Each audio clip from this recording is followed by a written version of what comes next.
గోకర్ణం అంతటి పవిత్ర క్షేత్రం ఇంకొకటి లేదు. మిగిలిన క్షేత్రాలన్నీ చంద్రుడు, నక్షత్రాల వంటివనుకుంటే గోకర్ణం పాపం అనే కారు చీకట్లు నశింపజేసే సూర్యుని వంటిది.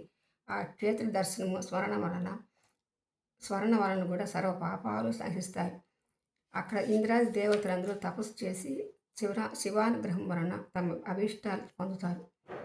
అక్కడ మహాబలేశ్వరుని బ్రహ్మ, విష్ణువు, ఇంద్రుడు, విశ్వదేవతలు, మరణ సూర్యచంద్రులు, వసువులు తూర్పు ద్వారంలోను, యమధర్మరాజు, చిత్రగుప్తుడు, అగ్నిదేవుడు, ఏకాదశ రుద్రులు, పితృదేవతలు, దక్షిణ ద్వారంలోను వరుణుడు మొదలగు దేవతలు, పడమటి ద్వారంలోను కుబేరుడు, భద్రకాళి, వాయుదేవుడు, సప్త మాతృకలు, ఉత్తర ద్వారంలోని విశ్వవాసువు, చిత్రరథుడు మొదలగు గంధర్వులు నిత్యము నిలిచి ఆయనను ఉపాసిస్తూ ఉంటారు.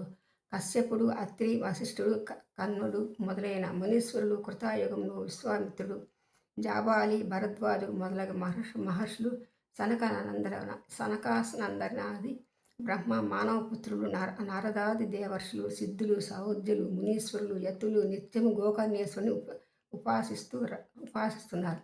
రావణుడు మొదలగు రాక్షసులు కూడా ఈ క్షేత్రంలో తపస్సు చేసి శివుని నుండి వరాలు పొందారు. కనుకనే ఈ క్షేత్రంలో చేసిన తపస్సు, ఆధ్యాత్మిక సాధనలు 1,00,000 రెట్లు మంచి ఫలితాన్నిస్తాయి. అప్పుడు ఆ రాజు భార్య సమేతంగా గోకర్ణం వెళ్ళి మహాబలేశ్వరుని సేవించి శాప విముక్తుడయ్యాడు. కనుక ఓ నామధారక, ఎందరో సజ్జనులను ఆశ్రయించిన గోకర్ణ క్షేత్రం వారి తపస్సు చేత ఇదివరకే పరమ పవిత్రమైంది.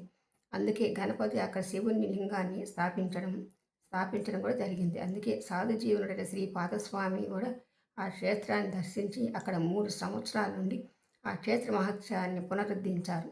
తర్వాత ఆయన కృష్ణా తీరంలో కురుపురానికి వెళ్ళి అక్కడ స్థూల రూపాన్ని మరుగుపరచారు. శ్రీదత్త, జయదత్త, గురుదత్త.